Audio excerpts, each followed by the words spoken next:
Hello students, कैसे हैं आप लोग। चलिए आज हम लोग जो हमारा चैप्टर चल रहा है लाइट रिफ्लेक्शन एंड रिफ्रैक्शन, उसी का अगला टॉपिक रिफ्रैक्शन ऑफ लाइट पढ़ते हैं। देखिए, रिफ्रैक्शन ऑफ लाइट जो होता है कि जब लाइट एक मीडियम से दूसरे मीडियम में जाती है तो कुछ डेफिनेट रूल्स के अकॉर्डिंग उनके पाथ में चेंज आता है, तो इसी को हम लोग रिफ्रैक्शन ऑफ लाइट कहते हैं। जैसे डेफिनेशन लिखा गया है, refraction of light is the phenomenon of bending of light from its original path on entering another medium. Thus refraction occurs right at the boundary of two media. यानी कि अगर refraction होता है तो दो मीडिया का जो बाउंड्री पॉइंट है वहीं पर रिफ्रैक्शन होता है। अब सेकंड है कि what is the cause of refraction. तो जब इसको हम समझने की कोशिश करेंगे तो हमको पता चलेगा कि अलग अलग मीडियम में अलग अलग लाइट का स्पीड होता है। अगर एक मीडियम से लाइट दूसरे मीडियम में जाती है तो उसके स्पीड में कुछ चेंज हो जाता है। जैसे कि आपके स्क्रीन पे दिखा गया है कि अगर स्पीड ऑफ लाइट एयर में है तो उसका रहेगा 3 × 10⁸ मीटर पर सेकेंड, और speed of light in glass में जब होगा तो उसका 2 × 10⁸ मीटर पर सेकेंड। यानी कि लाइट एक मीडियम से दूसरे मीडियम में जाएगी तो उसका स्पीड चेंज होगा, और इसी स्पीड के चेंज होने के कारण उसका जो पाथ है उसमें भी चेंज होगा। देखिए, अब मीडियम जो होंगे वो दो तरह के हो सकते हैं, एक optically denser and optically medium rarer. तो इसमें क्या होता है कि जो ऑप्टिकली रेयरर मीडियम होते हैं उसमें स्पीड ऑफ लाइट जो होता है हायर होता है in comparison to the optically denser medium. अब दूसरा है कि ऑप्टिकली डेंसर मीडियम वो होते हैं जिनमें लाइट का स्पीड जो होता है रेयरर मीडियम के कंपैरिजन में कम होता है।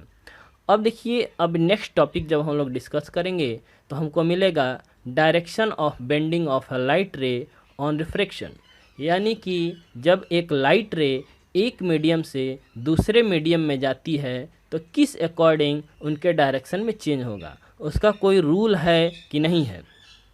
तो चलिए इसको जब हम पढ़ेंगे तो हमको पता चलेगा कि जब लाइट एक मीडियम से दूसरे मीडियम में जाती है तो कुछ डेफिनेट रूल्स के अकॉर्डिंग उसके पाथ में बदलाव होता है। तो यहाँ में हमें एक नॉर्मल टर्म को जानना है, उसके बाद समझेंगे। देखिए, आपके स्क्रीन पे एक यह दिख रहा है फ़ोटो, मैंने बनाया है खुद। इसमें मैंने बनाया है एक एयर को और एक ग्लास को। जो एयर है वो ऑप्टिकली रेयरर मीडियम है और जो ग्लास है वो ऑप्टिकली डेंसर मीडियम है। तो अगर कोई रे हमारे ऑप्टिकली रेयरर मीडियम से ऑप्टिकली डेंसर मीडियम में आती है तो नॉर्मल के अकॉर्डिंग यानी कि टुवार्ड्स उसके मुड़ जाती है, यानी कि नॉर्मल की तरफ मुड़ती है। सेकंड केस में आपका जो डायग्राम दिख रहा है उसमें यह दिखाया गया है कि अगर कोई लाइट रे अगर डेंसर मीडियम से रेयरर मीडियम में आती है तो उस कंडीशन में उसका जो मूवमेंट होगा वो अवे फ्रॉम द हमारा नॉर्मल होगा।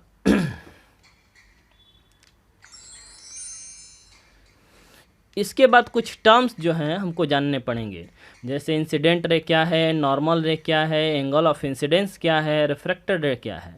तो इन सारे टर्म्स को हम लोग एक एक करके समझ लेंगे। इंसिडेंट रे उस रे को कहते हैं कि एक मीडियम से कोई लाइट एक मीडियम में आती है तो उसको इंसिडेंट रे कहा जाता है। जिस पॉइंट पे लाइट आ रही है उस पॉइंट पे अगर एक परपेंडिकुलर ड्रॉ कर दिया जाए उसको नॉर्मल कहा जाएगा। एंगल ऑफ इंसिडेंस जो होता है वो इंसिडेंट रे और नॉर्मल के बीच बना एक एंगल होता है। रिफ्रैक्टेड रे होती है कि जब एंगल रिफ्रैक्ट हो जाती है तो और नॉर्मल के बीच जो एंगल बनता है तो उसको हम लोग रिफ्रैक्टेड रे कहते हैं, या फिर एंगल को हम लोग कहते हैं एंगल ऑफ रिफ्रैक्शन, और जो रे है उसको रिफ्रैक्टेड रे कहा जाएगा। जैसे देखिए, ये डायग्राम जो बना हुआ है इसमें दो मीडियम को पहले दर्शाया गया है। पहला मीडियम एयर है जो कि हमारा रेयरर मीडियम है, दूसरा मीडियम ग्लास है जो कि हमारा डेंसर मीडियम है। एक रे आ रही है उसको इंसिडेंट रे कहा जाएगा। जिस पॉइंट पे इंसिडेंट हो रही है वहाँ से एक नॉर्मल ड्रॉ किया गया है, और उस नॉर्मल और इंसिडेंट रे के बीच जो एंगल बन रहा है उसको एंगल ऑफ इंसिडेंस कहेंगे। रिफ्रैक्टेड रे है और रिफ्रैक्टेड रे और नॉर्मल के बीच जो एंगल बनेगा उसको एंगल ऑफ रिफ्रैक्शन कहेंगे, और जो रे होगी उसको खुद को रिफ्रैक्टेड रे कहेंगे।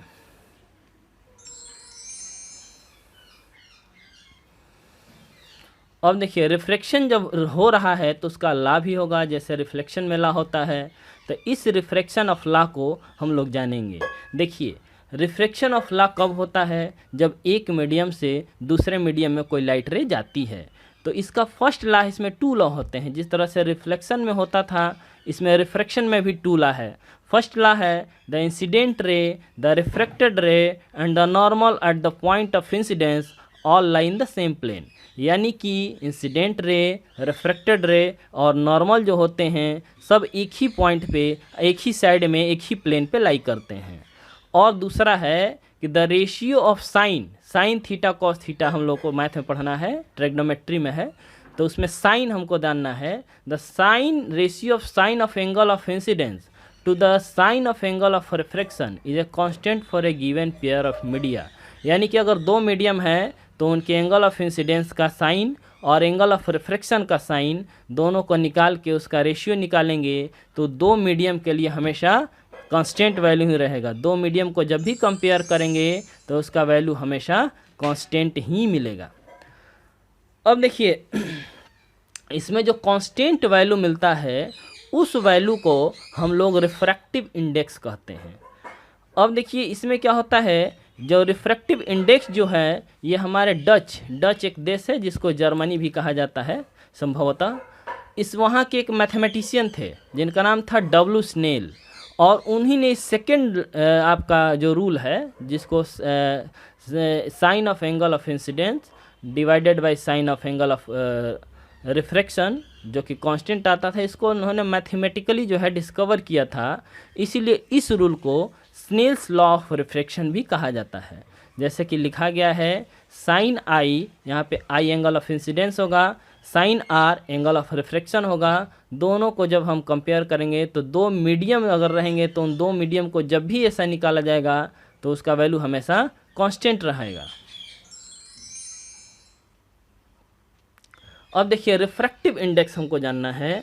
तो रिफ्रैक्टिव इंडेक्स में होता है कि एक स्पीड लाइट का जो कि वैक्यूम में हो और दूसरा वो लाइट का स्पीड जो किसी मीडियम में हो, तो दोनों स्पीड का कंपैरिजन जब किया जाएगा तो उससे एक वैल्यू मिलेगा। इससे हमें पता चलेगा कि लाइट का स्पीड किसी मीडियम में एक वैक्यूम के तुलना में कितनी ज़्यादा या कम है, और इसको जनरली स्मॉल एन से डिनोट किया जाता है।